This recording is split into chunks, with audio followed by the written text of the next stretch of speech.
Hi, I want to welcome the viewers to another edition of Bill's Bullpen. Bill's Bullpen is a program that's intended to give folks some sense of what's going on in the community and also in the region. And with me today I have Melissa Ferretti. Yes. And why, let's see, if I understand my, I'm a half Italian, so if I understand how to pronounce everything is on, the emphasis on Italian is always on the second syllable, you know, so you know, with that, that would be the extent of what I remember about the Italian, you know, that I learned when I was a kid, that my mother had a lot of complaints about because she was very concerned that I would have an accent. Yeah. So, but that's another story for another time. So, Melissa Ferretti, you are a new selectman in the town of Bourne. Now, do you come to this job with a lot of what I'd call political background? Well, no, Bill, actually. I consider myself a regular citizen, and I have experience with my tribal government, but I had not previously run for or campaigned for any positions in this political arena that I'm in today. Okay, well, you say you had experience with the tribal government, but who is Melissa? Where are you from? So I was raised in Cedarville. You know, I think many of us know Cedarville almost feels like it's in Bourne and Bournedale. So I grew up in Cedarville. 20 years I lived in Cedarville, raised by an elder of the Herring Pond Wampanoag tribe, Verna Harding.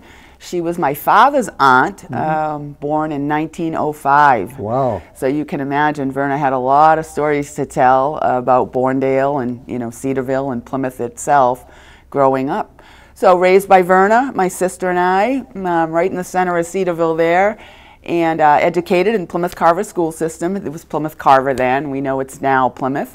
And I grew up in White House Beach, so I okay, so you know, I know that area very well. You know, Manamet was sort of right around the corner for us. And yeah, I was raised there and spent a lot of my time, you know, walking those woods with Verna. She was, of course, as an elder of Herring Pond Wampanoag tribe. We ate traditionally, we would call it. We really relied on the land for a lot of our meals. And I think back now and I kind of giggle because, you know, hunting season and herring, you know, when the herring started to run, those were really important times for us growing up. And I always laugh and say, you know, I probably ate more deer meat and rabbit than we had, you know, steak and chicken, right, growing up. There I was with my grandfather, and actually was in Manamet, and he had these secret places for berries and things like that. So this rabbit was running along, and my grandfather picks up a rock, and he leads the rabbit, and he throws the rock, and he brains the rabbit. He picks up his jackknife, he skins the rabbit in front of me. You know, I'm horrified, I'm a little kid. And then he said, and then he takes it home and he cooks it. Sure. Okay, and he offered me some of it. And I was like, since I had seen this rabbit alive, you know, I was like, my God. But because, you know, because he was out in the woods a lot, you know, yes, I did eat mustard grass. Yes, I did eat dandelions. Yes, I did eat, you know, let's say a lot of stuff. But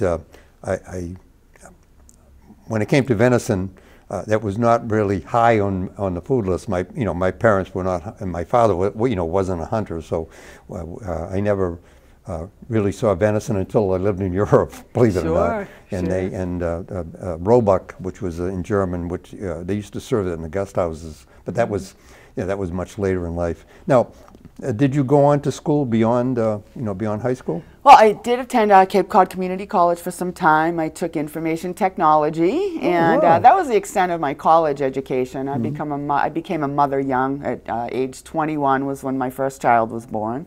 So I spent a lot of those years, of course, being a mother and staying home with my children and getting past that. But then once they got to that good age where I could figure out where I was going to go with my career, was when it really started. I was about 30, I think, when I really kind of started, attended the college and started in this administrative and professional world.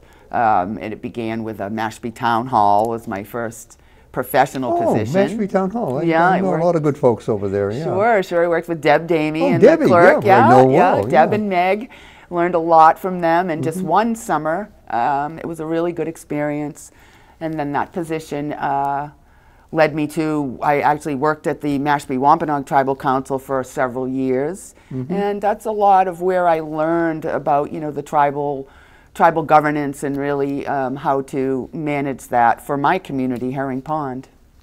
Okay, now, one of the things that we always associate with Native Americans is conservation and a love of the land. Sure. When you were running for is it select person or select woman? Select person is fine. Okay, well, in any case, for the job, you presented as being interested in conservation activities. What did that mean to you? Well, I think as I said, growing up with Verna and having a real deep appreciation for the land and, you know, all that it provides us for food and sustenance, I think my connection may be a little deeper than others, right?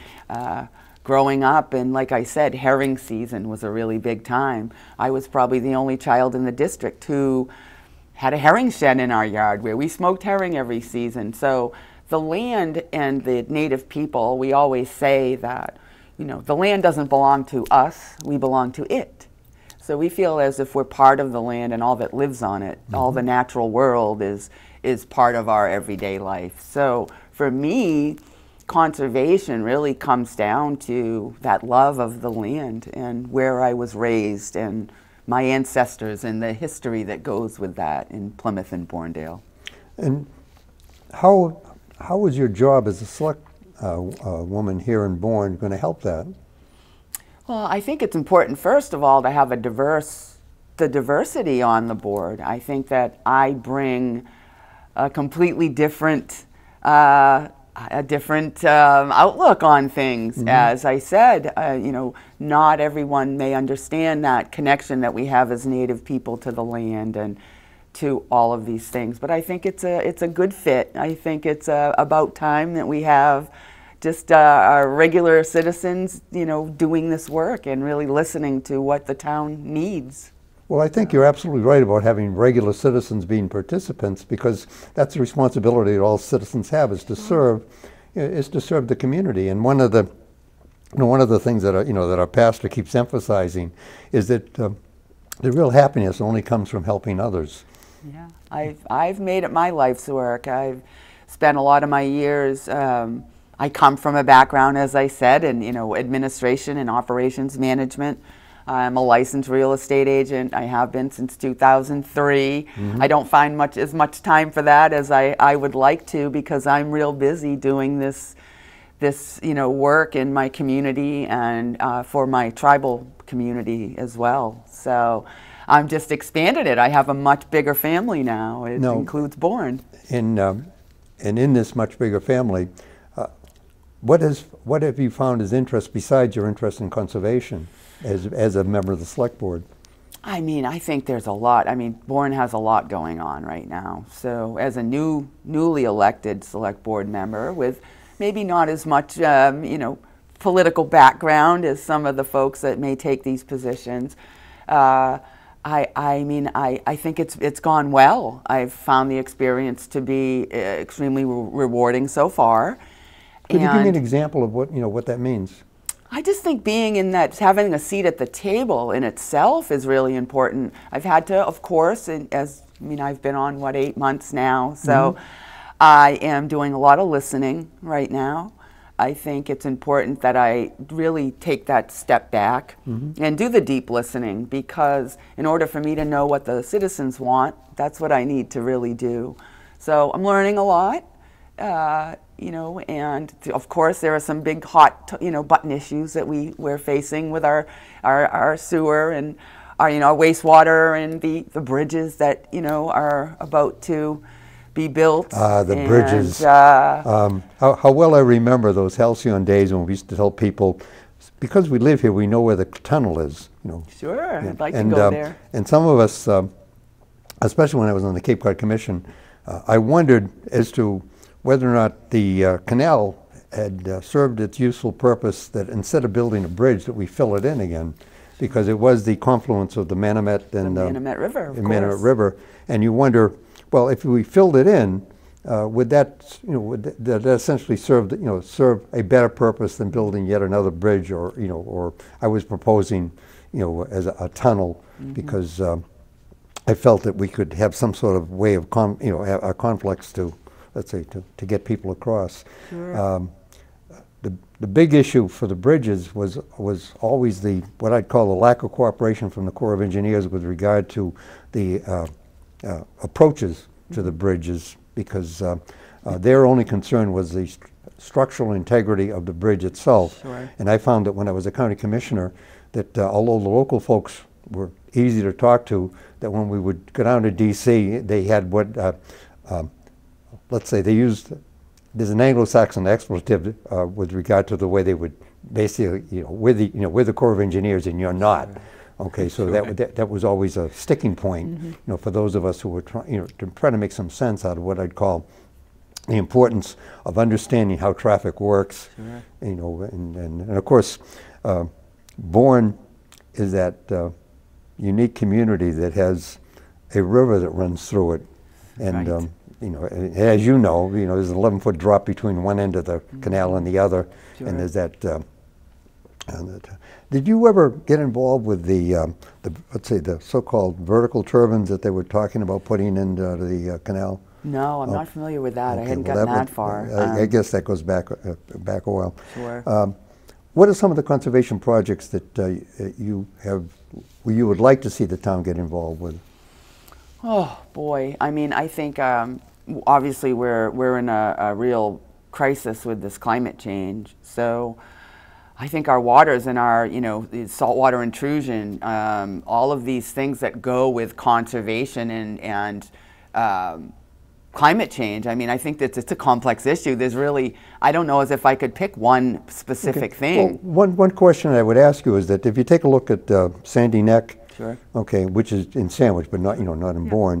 One of the issues is that because of the way that they built the breakwater, the breakwater interferes with what I'd call the natural transfer of sand to sure. nourish that part of Sandwich. On our side, there's the problem of putting more, let's say, effluent into the canal itself, and although the drop does favor moving it out through Buzzards Bay, sure. that is a problem on how much is actually retained. Is that something that's been going, that people have been talking about? I've not really explored too much of the Sandy Neck issues down that way. I mean, I know that we have had discussions of, regarding if effluent was to be discharged into the canal at a certain, amount or a certain rate, what effect it might have on the, the local fishermen, the shellfish, the people that live there, the real estate, right? A lot of people were concerned about their property, values changing because of that. So I think that's where I've, done some work, and obviously these, studies that have been proposed and researching that. So I think there's a lot of what ifs, and I think there's a lot of work to be done to, educate myself as well. I don't consider myself a conservationist where I'm an expert, of course, but it's certainly very important to me to maintain, what open space we do have. Open spaces are really big for me. A lot of the lands that are, open space now actually fall into some of the areas that were part of the Herring Pond Reservation, which was 400 acres down in Morndale, almost to Red Brook. Yeah. So I think those are, those are very important areas, not only to Herring Pond Wampanoag, but as to the town. Yeah. We want to maintain what we have, because once it's gone, right? We know that. What are some of the other issues with regard to the Maritime Academy that that have been you have been talking about? Because there's certainly something that is happening in town, and a lot of people are concerned about it. Well, I know that I know that and it's not necessarily come to our table as a select board, and of course, open meeting laws, we don't debate or discuss things in between the meetings. So and you shouldn't. Yes, exactly. Yeah. So I mean, I know that there was some discussion regarding the the homes that were purchased, and some worry about you know, those things out on the Taylor's Point. But I mean, I think we really need to see where it goes. I think that, of course, the Mass Maritime Academy does, you know, wonderful things. They do, you know, great work there with their students, and it's an important resource for the Commonwealth and the town. We'd love to see some of our youth, you know, attend that school as well. I know my children were raised on the bay. They were raised in the water and digging shellfish and, you know, learning about these, you know, the Loran, the charts, and fishing and boating, and have you ever taken the tour over at the Maritime Academy? I have had a tour. They did. They put you on the bridge? They have a portable bridge. They have a bridge that they train their mariners on, where they can simulate going into practically any harbor in the world. And so, and they have little problems that pop up. You know, what are you going to do about this, and what are you going to do about that? If you haven't had that tour or that part of it, you should definitely take it, because it's really enlightening as far as the use of technology with what I would call a seafaring tradition. Sure, yeah. I think that would be great. You know, they were very, you know, wonderful. Judy Froman is the representative there, so she had suggested that I go meet, you know, the leaders over there, and they actually gave me a tour, and you know, we went around the entire Maritime, and they showed me, you know, around, but I didn't get that option. Well, you got to go back and do that, because that's great fun, because they put you at the wheel. Ooh, yay! Ooh, the power. I would like that. Okay. The other thing that has come up, it's been of concern to the town, is that as we try to make this as a commuter hub, there's a question of parking space, and I wondered if you know, because that's also touches on conservation, and I was wondering if that's a subject that you know, that the select board has been talking about at all. Yeah, again, that's not one that's, you know, come to our table recently since I've been on the board. I think, you know, we all watch the meetings, or those of us who are, you know, involved and want to see, you know, what's happening. But I would assume would come to our attention very soon.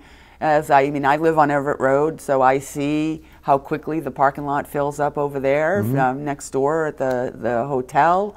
And we see, you know, my son lives on Taylor's Point, so we see how quickly that parking lot fills up. And behind, out back there off of Main Street. So, you know, parking may become an issue at some point, and I'm sure it will end up on our table before I'm, you know. The other thing that comes up is across from Town Hall is that building.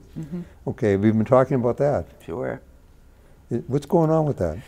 That's a good question. I know that there's been a lot of delays there, and I think a lot of it they've told us, from what we know, is, you know, ordering issues with supplies, you know, supply chain issues. So I think we're wondering that as well, and I know that there's a lot of people who are really waiting to get in there. They have, you know, leases written in there. They've actually sold, you know, sold access to the property, and I was really curious as to whether or not any of those people have shown up, you know, at your meetings to find out, you know, what you're doing to, you know, sort of push them along. Sure. I mean, I've had, you know, I know people personally who are going to be living there, who have agreements, and they're just really, they're trying to be, you know, very patient and wait patiently, and they understand supply chain issues. I mean, we all just got out of this, you know, we're not even out of it, in my opinion, this pandemic, right? Oh, yeah. So I think, you know, I think everybody's trying to get back into balance, no matter who it is, no matter what organization, you're out of balance somewhere. So I think everybody's being patient for that reason. But hopefully they move, and some of these folks that are really waiting to have a home, right? So now, one of the things that people that are in public life get asked a lot is about your vision. If you had the, let's say, had the ability to, let's say, to choose and to organize what I would call your ideal view of the world, as, you know, in terms of your position as a member of the select board, what would it be? Sure, world peace, right? We all want. Oh yeah, right. hey, listen, lady, this isn't a beauty contest. You know, knock it off. Right? I was kidding. I mean, there's really a lot going on. That's a really difficult question, because I mean, the vision is, I mean, we have so much to do. There's a lot of work to do. So I think getting the community, like you said, transparency is the most important part. And I think we do that well because we're in our meetings. Each meeting is, obviously open to the public. Mm-hmm. But for vision, I mean, I think I have a lot of listening and a lot of learning to do before I could really give you my ideal vision.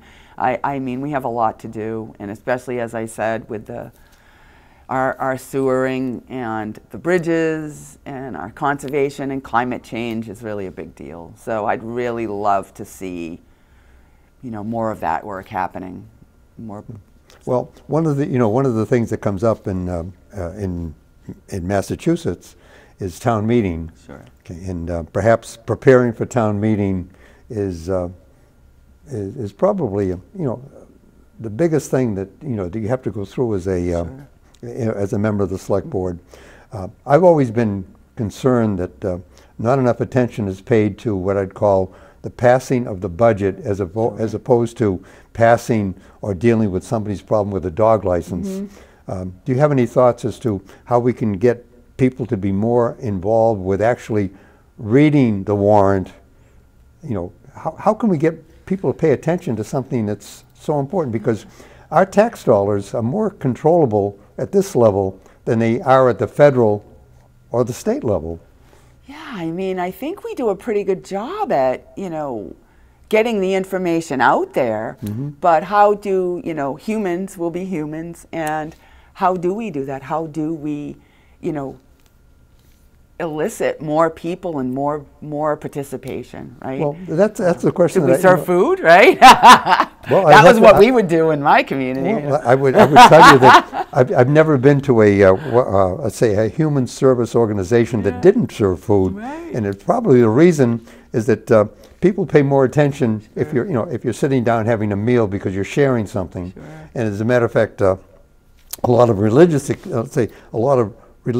ritual has to do with simulating a meal, where everybody's together to share that experience. Sure. So, that might not be a bad idea. Okay, sure, we'll serve cookies and we'll serve cookies and milk, and if you come to town meeting.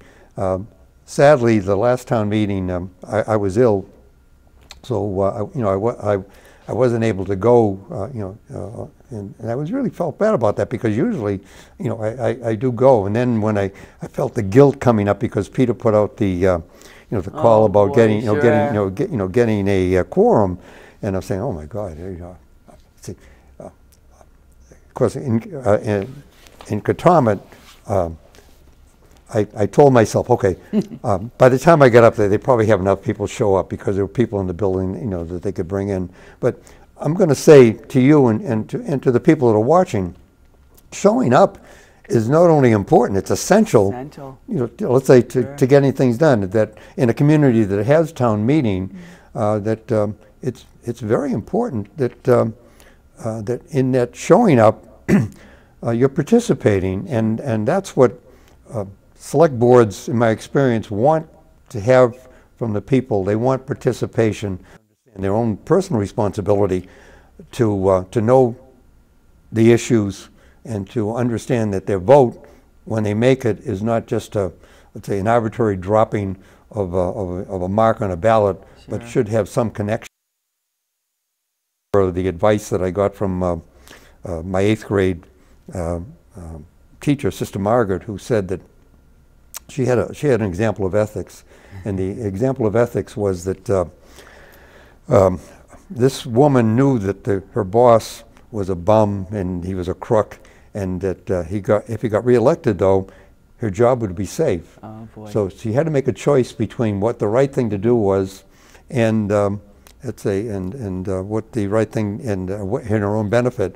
So, and the point that Sister Margaret was making, it's not always easy to make those kind of ethical choices, yes. especially when let's say when your security is involved. Okay. Sure. Well, I'll just add real quickly. I think that the connection between the select board and the committees is critical, in my opinion. So we had that last meeting where the finance committee came, met with the select board.